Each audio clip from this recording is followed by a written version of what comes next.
SDO साहब রয়েছে সমস্ত বিষয়ে তদন্ত করছে। ठीक है, আমি यहाँ করে নি যা হওয়ার হয়ে গেছে। পশুজিকে কি ছোট থেকে আমি চিনি ঘর থেকে ভালো করি, আমার হাতে ওর মা প্রথম দিয়ে গেছিল। এই ছেলে আজ ডেড বডি দেখতে হবে, এর থেকে বড় কথা কি হয়। শান্তিপুর হাসপাতালে যুবকের রহস্য মৃত্যু, গাফিলতির অভিযোগে উত্তাল চত্বর। তদন্তে বিধায়ক ও প্রশাসন। দালাল চক্রে অসুস্থ শান্তিপুর হাসপাতালেই মানলেন বিধায়ক, দিলেন কড়া দাওয়ায়। নদিয়ার শান্তিপুর স্টেট জেনারেল হাসপাতালে চিকিৎসাধীন এক যুবকের মৃত্যুকে কেন্দ্র করে তীব্র উত্তেজনা ছড়ালো। হাসপাতালের চরম গাফিলতি ও অমানবিক আচরণের অভিযোগ তুলে সরব হয়েছেন মৃতের পরিবার ও স্থানীয় বাসিন্দারা। পরিস্থিতি খতিয়ে দেখতে ক্ষুব্ধ মানুষকে আশ্বস্ত করতে হাসপাতালের চত্বরে পৌঁছন শান্তিপুরের বিধায়ক এবং রানাঘাটের মহকুমা শাসক। মৃত যুবকের পরিবার সূত্রে জানা গেছে, 37 বছর বয়সী এই যুবক নিজে সাইকেল চালিয়ে সম্পূর্ণ সুস্থ অবস্থায় হাসপাতালে এসেছিলেন, কিন্তু সেখানে ভর্তি হওয়ার পর তার শারীরিক অবস্থার কিছুটা অবনতি হলে কর্তব্যরত চিকিৎসক ইসিজি না করেই হাত টিপে বলেন সামান্য ইনফেকশন হয়েছে, চিন্তার কিছু নেই। তারপরই বেড প্যান চাওয়া হয়।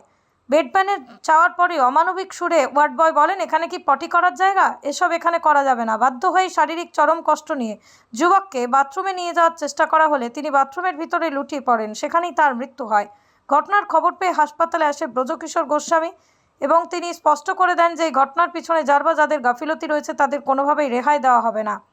অন্যদিকে সংবাদ মাধ্যমের মুখোমুখি হয়ে অভিযুক্ত হাসপাতালে ওয়ার্ড বয় প্রথমে বেড প্যান না থাকার কথা জানান।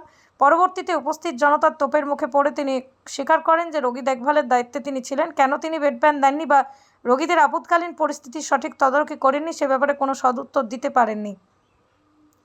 অন্যদিকে বিধায়ক স্বপন কুমার দাস জানান, এই ধরনের পরিস্থিতিতে বলা উচিত। এদিন বিধায়ক সরাসরি হাসপাতালে যে অসুস্থতা কার্যত স্বীকার করে নেন, তবে রোগ সারাতে সময় লাগবে বলেই জানিয়েছেন। মাঝে মধ্যে অমানবিক পরিস্থিতি ও পরিকাঠামোগত বিষয়ে অজুহাত দিয়ে রোগী চিকিৎসার গাফিলতিতে তিনি কড়া নজর রাখবেন বলেই জানিয়েছেন। জানালেন, ডাক্তারের পাশেই পরিচয়পত্র ছাড়া থাকবেন না কেউই। এই নিয়ে আমি প্রশাসন অনেকক্ষণ কথা বলেছি এবং পরবর্তী ব্যবস্থাতে এগোচ্ছি। ঠিক আছে, যারা যা করে তাদের পানিশমেন্ট হবে। স্যার দেখছেন, একটু দেখে নিক, একটু ঠান্ডা থাক, কারণ এখানে অনেক রুগী আছে তো। অনেকগুলো আমাকে চেক করতে হবে, এখানে সিসিটিভি ক্যামেরা কোথায় আছে, কাজ করছে, अपना फायर एक्सटिंग्विशर কাজ कर रहा है या नहीं कर रहा है।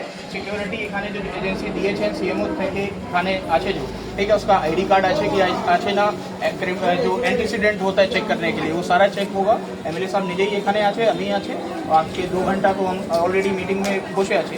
ठीक है, उसको करके अभी एक वेरिफिकेशन करेंगे। एक्सेस पॉइंट এখানে फोटो আছে, एग्जिट एंट्री सब पूरा व्यवस्था देखे एक रिपोर्ट होवे, रिपोर्ट पूरे एक प्रशासन के अभी पार्टी देव।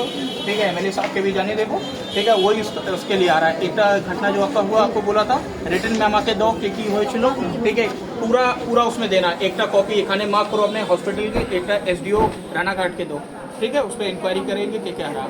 ठीक है, আপনি লিখেছেন? हाँ, आपने लिखा। हाँ, अब उसको अच्छे से लिखो। बाकी कोई 2-4 चीज़ें हैं वो मुझे चेक अभी यहाँ करना है। ठीक है, वो काम शुरू करना है। और जो पूरा ये मेरे साथ और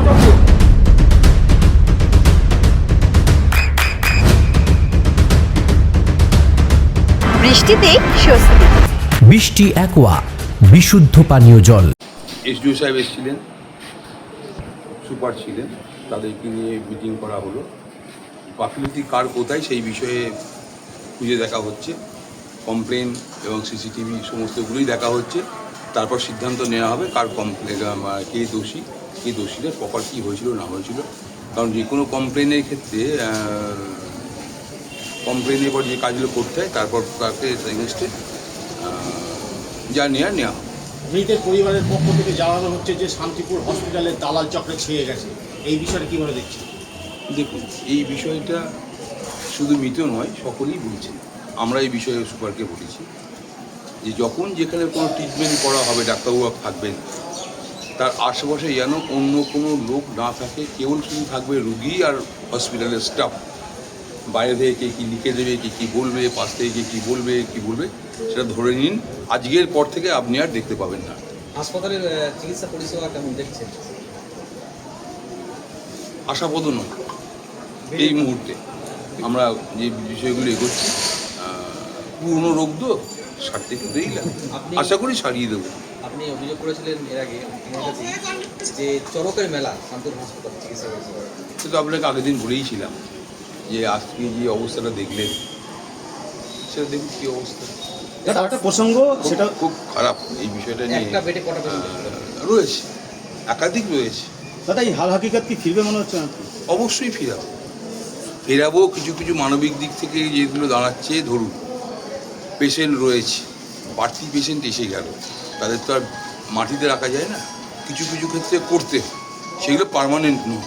তবে আশা করি এটা সকাল 8টার ঘটনা আগামী দিনে ঠিকঠাক হয়ে যাবে। আশ্বস্ত করতে দুপুর 2টো বেজে গেল বেড বডি পেতে, এটা কি আশা করা যায়? তখনই তো খতিয়ে দেখার আশ্বাস দেওয়া যেতে পারত। না, আজকে যে একটা মুভমেন্ট চলছে সেই মুভমেন্টটা নিয়ে এই সমস্ত করার বিষয়ে দেরি হয়েছে, কারণ SDO সাহেব নিজের সরজমিনের সমস্ত বিষয়গুলো দেখেছেন। এর আগেও বমি পরিষ্কার হোক বা অমানবিকতার চেহারা দেখা গেছে, আজকেও তাই বলছে। দেখুন, আজ আপনাকে আবার বলছি যে গ্রুপ ডি স্টাফ যা রয়েছেন বা অন্যরা যা রয়েছেন, তারা অনেক ক্ষেত্রে তাদের ল্যাকনেস রয়েছে। আগামী দিনে সেটা হয়তো ঠিক হয়ে যাবেই।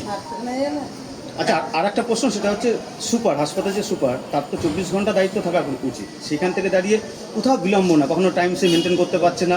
সেখানে উনি আজ কথা বলেছেন, উনি বলেছেন যে ঠিক আছে, যা হয়েছে হয়েছে, আগামী দিন থেকে সব ঠিকঠাক হয়েছে। আর একটা বিষয় যে যেটা দায় চাকরি দিচ্ছে, কী বলবো? না, আমার এই বিষয়ে জানি না।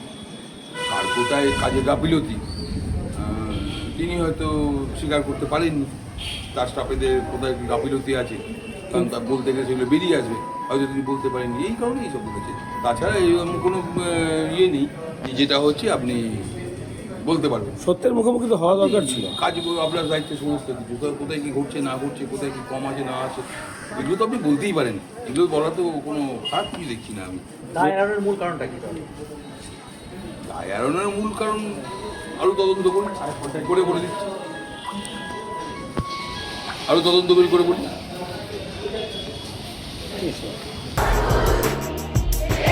আপনার সন্তানের উজ্জ্বল ভবিষ্যতের সঠিক দিশা JRS public school. JRS public school, যেখানে শিক্ষা এবং আনন্দ একসাথে। JRS public school has an excellent team of teachers for the holistic development of your child. আপনার সন্তানের উজ্জ্বল ভবিষ্যতের একমাত্র ঠিকানা জেআরএস পাবলিক স্কুল। আপনি কোথায় ইনভেস্ট করবেন, কেন করবেন বুঝতে পারছেন না তো? সঠিক গাইডলাইন পেতে আজই আসুন নদিয়ার চাকদাতে নিবেদিতা প্রাইভেট লিমিটেডে। Nivedita private limited, marketing and distribution service. Balcony বা সিঁড়ির রেলিং, মডিউলার কিচেন বা ড্রয়িং রুম, এক কথায় আপনার স্বপ্নের বাড়িকে করে তুলুন আরো সুন্দর। Chakda ply centre, gorgeous look বা কোয়ালিটি সবে 3 number 1 Chakda ply centre. Chakda ply centre, KBM Chakda Nadia. হোমওয়ার্কটা করেছো? হ্যাঁ স্যার। এ বাবা, ভুল করেছো কেন? চোখে কেমন ঝাপসা দেখছি, লিখতে আর পড়তে খুব সমস্যা হচ্ছে। চাকদার মডার্ন অপটিক্স থেকে ভালো চোখের ডাক্তার দেখিয়ে নাও। প্রতিদিন প্রকৃত চোখের ডাক্তার ও দৃষ্টি বিশেষজ্ঞ মডার্ন অপটিক্স চাকদহে। চাকদা অ্যালুমিনিয়াম সেন্টার, প্লাই, কাঁচ, laminates, kitchen fittings, door lock, window ও অ্যালুমিনিয়ামের খুচরো ও পাইকারি বিক্রেতা। চাকদা অ্যালুমিনিয়াম সেন্টার, পূর্ব লালপুর 50 নম্বর রেলগেটের পাশে, চাকদা নদিয়া।